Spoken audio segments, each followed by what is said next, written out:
Salut à tous et bienvenue sur Info Plus. Ce qui devait être un vol de routine s'est transformé en scène de panique absolue. Un avion d'American Airlines a pris feu juste après son atterrissage à l'aéroport de Denver, forçant une évacuation d'urgence de 178 passagers. Que s'est-il vraiment passé? Comment une simple liaison aérienne a-t-elle failli tourner au drame? Accrochez-vous, voici l'enquête. Tout commence avec le vol des Bleus à 1006 d'American Airlines, un Boeing 737 à 8 cents reliant Colorado Springs à Dallas-Fort Worth. Un vol court, sans turbulence annoncée, jusqu'à ce que une alerte technique contraint l'avion à un atterrissage en urgence à Denver. Jusqu'ici, rien d'inhabituel. Mais à peine le train d'atterrissage posé, un événement dramatique survient. Les passagers remarquent une odeur de brûlé. Quelques secondes plus tard, une fumée noire envahit l'arrière de l'appareil. Les cris commencent à retentir. L'équipage réagit immédiatement et ordonne l'évacuation d'urgence.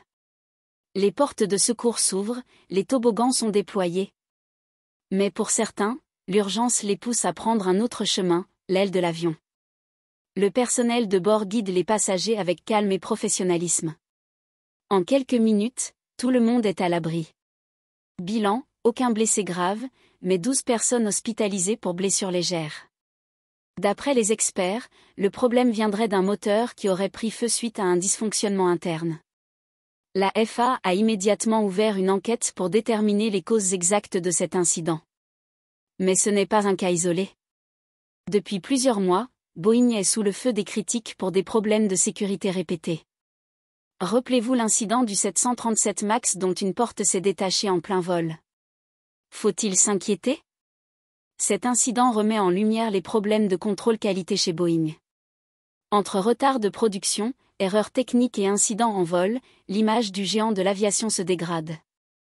Ce jour-là, grâce à la réactivité de l'équipage et au secours, une catastrophe a été évitée. Mais jusqu'à quand aurons-nous de la chance? Et vous, après avoir vu cette vidéo, seriez-vous prêt à voler sur un Boeing 737? N'oubliez pas de vous abonner pour la suite. Que pensez-vous de cet incident? Boeing est-il encore fiable?